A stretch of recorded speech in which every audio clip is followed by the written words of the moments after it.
Tu es la source qui déverse la vie. Tu es celui qui donne la joie de vivre. Je veux vivre. Je me présente Louis Lombardo, le pasteur de la Chapelle de la Grâce à Voiron depuis 24 ans maintenant. Donc je suis marié, on a une fille de 30 ans et puis on est grand-père depuis 8 mois. Et je me suis converti à l'âge de 19 ans. Bon, on avait, à l'époque, ma femme n'était pas ma femme, on se connaissait, on était des amis et on s'est lancé dans l'occultisme, Et puis à partir de là, ma vie a commencé à changer, dans le sens que je commençais à avoir des pensées de suicide et vraiment plus ça allait et moins j'avais envie, de vivre. Et un jour, ma tante est venue me voir et m'a parlé d'une église. Et j'y suis allé en courant. À 19 ans, c'est vrai que peut-être les choses, d'église, sont peut-être pas forcément la tasse de thé d'un jeune, mais j'étais tellement mal dans ma peau que j'avais vraiment envie de m'en sortir. Donc je suis allé à cette église et après l'annonce de l'évangile, j'ai pu discuter avec le pasteur et puis bien entendu, il a commencé à me démontrer par la parole de Dieu que c'était peut-être pas la bonne voie que j'avais choisie, d'aller dans cette direction, c'est-à-dire invoquer les morts, et c'est ce que nous faisions à l'époque. Et puis bien entendu, ce soir-là, j'ai donné ma vie au Christ et puis à partir de cette soirée-là, j'ai vécu un chemin de guérison, un chemin de délivrance, et puis c'est ce qui a complètement changé ma vie. Et aujourd'hui, je suis vraiment un homme heureux. Disons que ce qui est important, c'est avant de vouloir prier pour les autres, c'est que Dieu intervienne déjà dans notre vie personnelle. On ne peut pas parler de guérison et de miracle si déjà nous-mêmes on n'a pas expérimenté la guérison et le miracle. Ce soir à l'église, je disais que j'ai eu un cancer de la thyroïde, ça remonte à l'époque de Tchernobyl. Donc voilà, et un jour s'est déclaré le cancer. Et puis, moi je vais dire par la grâce de Dieu, j'ai eu un traitement pendant plus de 7 ans et j'aurais dû, ce traitement le prendre pendant des années. Et puis en fin de compte, on a prié pour moi et puis au bout de 7 ans, j'ai arrêté le traitement. Donc aujourd'hui, je peux dire que tout va bien parce que ça remonte à plus de 24 ans maintenant. Et je suis toujours vivant, je me porte bien, les examens, à chaque fois qu'il m'arrive de faire une prise de sang pour X raisons, la thyroïde va très très bien, malgré qu'on m'a enlevé les 3/4 de la thyroïde quand même. Donc je vis bien sans, et vraiment j'ai vécu ce miracle-là. J'en ai vécu aussi d'autres. Je me souviens quand on faisait les travaux dans cette église, j'étais tombé et je m'étais cassé un petit os, le scaphoïde du bras. Et puis quand on m'a plâtré pendant 3 semaines et puis le médecin avait dit voilà, il faudra faire des séances de kiné et toute votre vie vous aurez mal au poignet. J'ai jamais eu de kiné, on a prié pour moi, le kiné, les séances, je les ai jamais faites. Et puis si aujourd'hui vous me posez la question quel est le bras où je me suis cassé, ce petit os qu'il faut surtout pas casser, je m'en souviens plus. Donc voilà, j'ai vécu pas mal de choses, j'ai vécu aussi d'autres guérisons. Et pour moi, c'est vrai que pour moi la guérison, c'est toujours un acte d'amour. Et je crois que tout à l'heure, avec ce que nous avons entendu, on ne prie pas pour quelqu'un parce qu'il faut prier, mais parce que quelque part, l'amour de Christ nous pousse et nous presse plutôt, j'ai envie de dire, à aller vers celui qui souffre.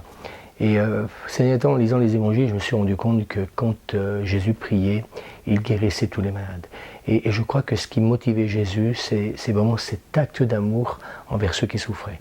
Et je crois, et je le disais cette semaine à quelqu'un, je crois que ce qui doit nous motiver à prier pour quelqu'un, c'est pas le fait d'appartenir à telle ou telle église, ça n'a aucune importance, mais que véritablement parce que la souffrance est telle chez la personne qui vit la maladie, que la compassion du Christ doit nous remplir au point de prier parce qu'on ne supporte pas la souffrance, la maladie dans la vie de cette personne. si chacun, quelque part, réalise que eh bien, la richesse, justement, de nos différences, c'est de pouvoir s'accepter les uns et les autres, et puis, quelque part, eh bien, vouloir ensemble, eh bien, peut-être travailler à cette mission que simplement le Christ nous demande d'accomplir, c'est d'annoncer l'Évangile ensemble, mais non pas simplement qu'avec des paroles, mais par des actes. Et je crois que ces actes d'amour aujourd'hui doivent, comment dire, nous pousser à quelque part à comprendre que les gens ont besoin d'être aimés, mais que nous avons aussi besoin, avant de pouvoir parler de l'amour du Christ, commencer déjà par, je dirais, le vivre ensemble. Et je sais que ceux qui viennent dans notre Église sont touchés justement. Pourquoi ? Parce qu'on veut prêcher cette authenticité. On parle beaucoup de la culture de l'honneur. C'est vrai que vivre dans le respect mutuel, c'est quelque chose qui doit être fort aujourd'hui dans l'Église. Et malheureusement, l'Église, quand on regarde un peu son passé, elle n'a pas toujours été crédible, je dirais justement, dans l'amour des uns vis-à-vis des autres. Et je crois que moi j'ai presque envie de dire, si dans l'Église on ne trouve pas l'amour, où est-ce qu'on va le trouver ? On a compris qu'en fin de compte, que l'Église, c'est pas simplement un lieu spécial où comment dire, les gens se retrouvent. Pour moi, je suis l'Église en dehors même du bâtiment. Dans le sens que, quelque part, on essaye d'être ses ambassadeurs, hein, comme l'apôtre Paul va pouvoir le déclarer. C'est-à-dire qu'on représente Dieu sur la terre. Et c'est pour ça que tout à l'heure, quand je parlais d'authenticité, c'est là quelque part que nous sommes attendus au virage. Donc, on ne peut pas vivre une vie chrétienne sans être authentique. Et pour moi, eh bien, l'Église, ce n'est pas qu'un bâtiment. Pour moi, j'ai un texte, si je peux le résumer ainsi, c'est un texte qui m'a marqué, et c'est peut-être pour ça qu'aujourd'hui, on organise beaucoup de concerts, on organise pas mal de manifestations. Ce texte de Jérémie 29, donc chapitre 29, verset 11, qui dit « Recherchez le bien de la ville ». Et je crois que l'Église se doit de rechercher le bien de sa ville, et ce texte nous dit « de ses habitants ». Alors tout ce qu'on peut faire, je dirais au niveau social, culturel, je parle en tant qu'Église, qui peut apporter une animation et une vie autre peut-être que la spiritualité, mais c'est-à-dire vouloir montrer aux personnes qui peut-être ne sont pas forcément des croyants, qu'on peut vivre sa vie, je dirais, dans un équilibre. Et je crois que c'est Jésus qui va dire, il faut rendre à César ce qui est à César et à Dieu ce qui est à Dieu. Et moi j'aime ce verset, parce que quelque part, dans notre Église, eh bien, on a peut-être, Dieu nous a fait la grâce de le comprendre. Et c'est pour cela que, eh bien, offrir à Dieu notre louange et notre adoration, notre amour, c'est quelque chose que nous faisons de tout notre cœur. Mais être au service aussi, je dirais, des habitants de la ville, c'est pour nous aussi quelque chose, comment dire, d'enrichissant, dans le sens que se tourner vers les autres, à l'extérieur, j'ai envie de dire, que de l'Église et du bâtiment, c'est aussi démontrer que, eh bien, l'amour ne doit pas se vivre que dans l'Église, mais aussi à l'extérieur. Et c'est de cette manière-là, je pense, que quand les gens se sentent aimés, quand ils vont sentir que nous avons un intérêt, non pas l'intérêt de la conversion, non pas l'intérêt de les attirer, comment dire, à l'Église, mais je veux dire de leur offrir un amour gratuit en fin de compte, être simplement disponible, être à leur service et leur montrer que oui, leur vie, eh bien, comment dire, vaut la peine d'être vécue parce que quelque part, eh bien, quelqu'un les aime. Et que l'Église se mette au service de la ville plutôt que la ville se mette au service de l'Église, voilà, c'est un peu pour résumer un peu votre question. Et j'aimerais donner cette réponse-là. Parce que je crois que c'est de cette manière-là plutôt que l'Église aujourd'hui doit peut-être, j'ai envie de dire, raisonner. Et non pas comme peut-être elle l'a fait dans le passé. Est-ce que quelque part on cherche à évangéliser ou à convertir les gens, ou peut-être leur montrer tout simplement que par des actes d'amour, eh bien, l'Église est là, comme je le dis aussi souvent, plein d'associations qui ne sont pas des associations peut-être chrétiennes, eh bien, j'ai envie de dire, ben, écoutez, parlons des Restos du Cœur, il y a plein d'associations qui comment dire, s'investissent et qui, je crois, eh bien, savent aussi, d'une certaine manière, montrer que les gens ont un intérêt pour eux et qu'ils savent aussi démontrer, comment dire, de l'amour. Alors, je crois que c'est là où, quelque part, notre spiritualité doit, à certains moments, peut-être être un peu mis de côté, et puis simplement montrer que par des actes d'amour aussi, l'Église peut être présente au même titre que les autres. La seule différence, c'est que je crois qu'on a vraiment besoin de vraiment faire comprendre à toutes ces personnes que on les aime et vraiment que ça reste un acte gratuit. Moi, dernièrement, j'ai été interviewé par un journal sur Voiron, et puis le titre de ce journal résumait avec mon épouse, le pasteur de Voiron, un homme et une femme avec un grand cœur. Et quand elle a mis le titre donc à son journal, ce titre-là, j'ai énormément apprécié. Parce qu'en fin de compte, eh bien, notre Dieu a un grand cœur. Et si on doit résumer ce que doit être un chrétien, eh bien, c'est être à l'image de son Père, de son Dieu, être des hommes et des femmes avec un grand cœur, tout simplement. Et je pense que, quelque part, eh bien, aujourd'hui, si des gens qui ne sont pas forcément des croyants et qui, au travers d'associations, font un travail extraordinaire et savent démontrer qu'ils ont un grand cœur, ce serait dommage que l'Église ne le montre pas non plus.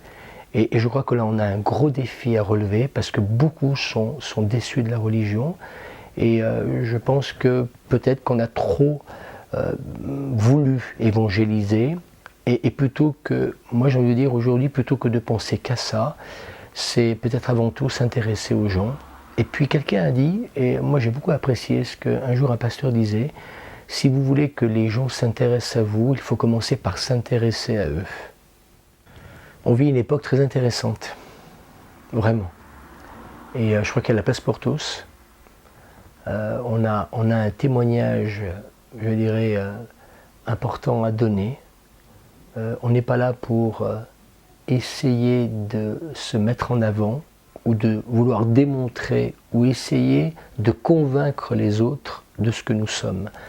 Moi j'aime ce verset, je vais terminer par là. Moi, ce verset m'a énormément, touché ces dernières semaines, où Jésus va dire, et ça va résumer un peu ce que je vous ai partagé, Jésus qui va dire, celui qui m'a vu, il n'a pas vu ma religion, il a vu le Père. Moi, ce que j'ai peut-être envie de vous dire ce soir, eh bien, en me regardant vivre, et j'espère de tout mon cœur que quelqu'un pourra dire, ah oui, il est telle étiquette religieuse, non, surtout pas. Mais j'ai le sentiment qu'il y a quelque chose dans cet homme qui peut-être ressemble à cette image du Père. Et pour moi, c'est ça le plus important. Et représenter Dieu sur terre, je crois que ce n'est pas forcément avant tout mettre en avant une église, mais c'est plutôt mettre en avant qui il est lui, est-ce que nous voudrions être aussi, en fin de compte, à sa ressemblance. Et quand on est à la ressemblance de Dieu, ou quand nous prions pour qu'il nous aide à le devenir, alors moi j'aimerais vous dire que j'ai vu beaucoup d'hommes et de femmes être interpellés par, en fin de compte, ce désir d'être vrai. Et je crois que c'est peut-être de cette manière-là que je vais résumer tout ce que j'ai partagé, ce désir d'être vrai. On n'est pas là pour prouver quoi que ce soit, on n'est pas là pour essayer de convaincre qui que ce soit. Je crois que simplement par des actes et par des mots vrais, profonds, sincères, je crois qu'on peut amener des hommes et des femmes à être interpellés et à se poser les vraies questions. Dans un monde où l'amour a tendance de plus en plus, je dirais, à diminuer, à se faire rare, mais peut-être que nous avons un défi à relever, se dire qu'il y a encore des hommes et des femmes qui sont capables d'aimer, parce que Dieu nous a fait la grâce de nous révéler son amour et qu'en fin de compte, on a tout simplement envie de leur dire, écoutez, qu'importe votre religion, qu'importe même si vous êtes croyant ou pas, mais en fin de compte, eh bien, permettez-nous de vous aimer, parce que Dieu vous aime.